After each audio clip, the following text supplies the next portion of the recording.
बोलो वंदे मातरम। इस वक्त हम मुजफ्फरपुर जिले में हैं और मुजफ्फरपुर में ही एक ऐसे महिला से आज आपको हम मिलाने वाले हैं कि जो मैट्रिक पास 2007 में करती हैं, फिर मैट्रिक पास होने के बाद वो इंटर में एडमिशन होता है उनका, और 2009 में वो इंटर पास करते हैं और 2009 में ही उनका शादी हो जाता है। और जैसे ही शादी हो के वो अपने ससुराल में आती हैं और फिर ये अपने ससुराल वालों को कहती है कि हमें और पढ़ना है, तो इनके जो है ससुराल वाले और भी पढ़ाना शुरू कर देते हैं। और अभी जो है दीदी पीजी कर रही हैं और पीजी करने के साथ साथ एक शिक्षिका भी है, प्राइवेट स्कूल में ये टीचिंग भी करती हैं और गवर्नमेंट जॉब के लिए तैयारी भी करती है। इसके अलावा इनके अंदर ये जो टैलेंट है, लगभग अभी तक 25 से 30 गाना ये खुद से लिख चुकी है, लेकिन इन्हें कोई अच्छा मार्गदर्शक मतलब करने वाला मार्गदर्शक नहीं मिला या अच्छा प्लेटफॉर्म नहीं मिला। इस वजह से है कहीं ना कहीं इनका टैलेंट जो है अभी दबा हुआ है, लेकिन हम लोग का प्रयास से इनके टैलेंट को और आगे बढ़ाया जाएगा और आप लोग अगर सपोर्ट करेंगे तो इनके जैसे सिंगर को चांस मिलेगा। जिस तरह से खुद से गाना को लिखती है और खुद से गाती है, आप भी सुनेंगे इनका गाना तो आप भी दंग रह जाएंगे। तो सबसे पहले तो आपका स्वागत है दीदी। थैंक यू, धन्यवाद। अच्छा ये बताइए कि गाना खुद से लिखने का जो ख्याल है ये आपको कैसे आ गया? हम जब पढ़ाई करते थे ना तो उसमें कुछ कुछ पॉइंट को याद करते थे, फिर हम उस जो हमारे साथ हर दिन होता था मैं उसको लिखा करती थी। और लिखते लिखते लिखते लिखते एक दिन अचानक हम एक पहला गाना लिखे थे, लहरों से डरकर नौका पार न होती, जो 2006 में गाए थे। और ये गाना लोग उतना ज़्यादा वायरल वाली स्थिति नहीं थी, क्योंकि हमारा जो बिहार था बहुत पिछड़ा हुआ था उस समय, ना तो सोशल मीडिया का ज़माना था, रिसीवर वाले फ़ोन थे, तो हमारा सब कुछ पीछे रह गया। तो आज जाकर के हमें वो प्लेटफॉर्म मिला है जहाँ की सास ससुर और परिवार के सपोर्ट से, पति के सपोर्ट से मैं यहाँ तक आई हूँ और मैं खुद से गाना लिख करके गाती हूँ। और शायद मेरे को मन है कि हमारे खेसारी लाल भैया अपने फिल्म में चाहे ऐसे कहीं गाते हैं तो हमको भी मौका दे गाने के लिए, और मैं गाना गा करके आगे बढ़ सकती हूँ। पवन भैया है, शिल्पी राज है, ये सारे लोग मुझे बहुत अच्छे लगते हैं क्योंकि ये हमारे बिहार के हैं और बिहार की लड़की हूँ मैं, और इस नाते वो मुझे सपोर्ट कर सकते हैं। देखिए जब इनका गाना सुनेंगे तो कहीं ना कहीं आप भी दंग रह जाएंगे कि इस प्रकार के गाना लिखने वाला आजकल इस समय में बहुत कम राइटर है। जब मैंने इनका गाना देखा और लगभग जितना भी गाना देखा हूँ, सब गाना में कहीं ना कहीं जो है कोई ना कोई राज छुपा है। जिस तरह से ये गाना लिखती हैं, अगर इनको कोई अच्छा प्लेटफॉर्म मिल जाए तो हम नहीं समझते हैं कि बाकी सिंगर इनके सामने टिक पाएगा। जिस तरह का इनका गाना है, एक बार आप लोग भी सुनिए, जो अभी नया नया कुछ गाना लिखी हैं, आप उसको सुनाइए थोड़ा सा। हिंदू मुस्लिम सिख ईसाई भाई एक समान, हिंदू मुस्लिम सिख ईसाई भाई एक समान, ई चारों पुलबा से गमकल हो, ई चारों पुलबा से गमकल हमर हिंदुस्तान की बोलो वंदे मातरम, कि वंदे मातरम मिल के रहा सब प्राणी भारत देश में, देशवा के रखवाली कैलस भैया वीर जवान, अखेतवा के रखवाली कैलन भैया वीर किसान, की बोलो वंदे मातरम, कि वंदे मातरम मिल के रहा सब प्राणी भारत देश में, धरती बटला सागर बटला बाटलेला आसमान, धरती बटला सागर बटला बाटलेला आसमान, सुख दुख मिलके बाटला भैया हो,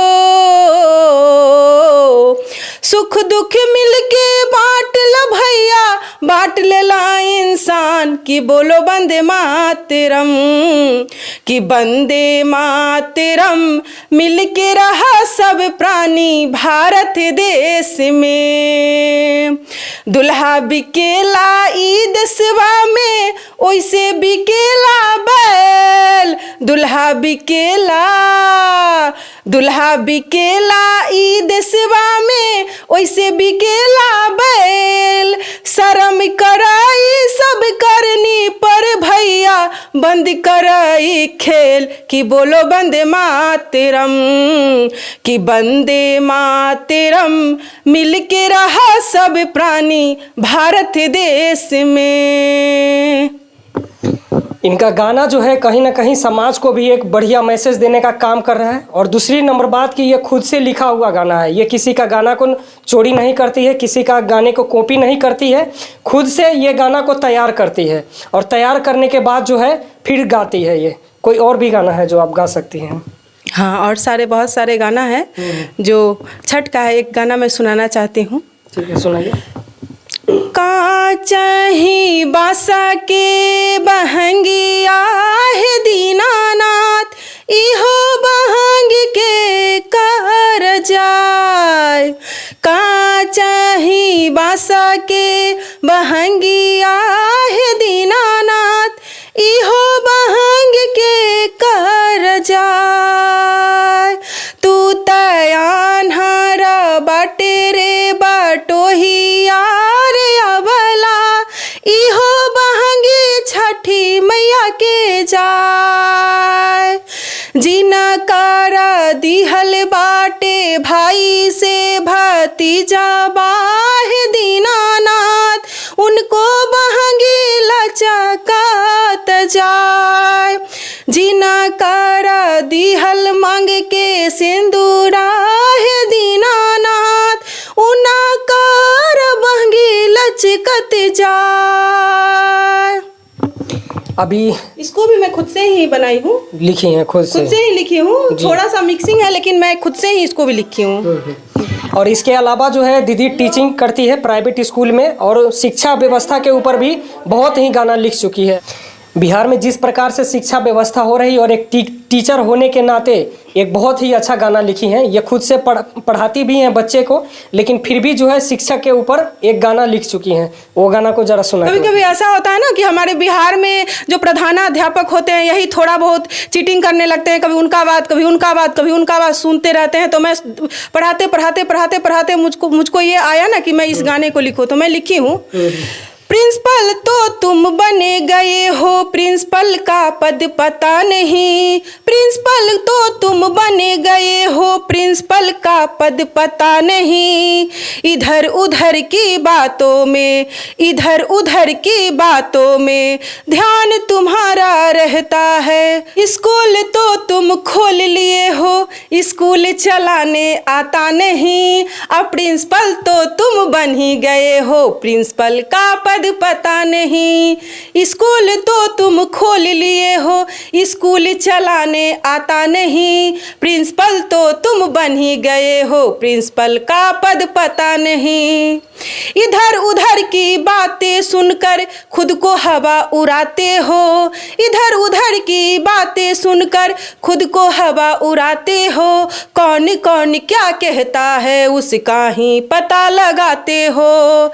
सही ढंग का शिक्षक तो तुम विद्यालय में ना रखते हो।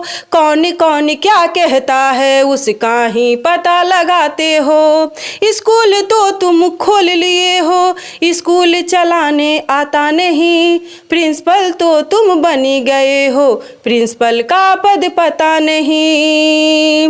दूसरे के बच्चों से खेलो, खुद को अपने पे आएगा। नहीं समझने वाला सपना सब पूरा हो जाएगा। प्रिंसिपल तो तुम बने गए हो, प्रिंसिपल का पद पता नहीं। मैं इसको लिखी थी खुद से ही। जी।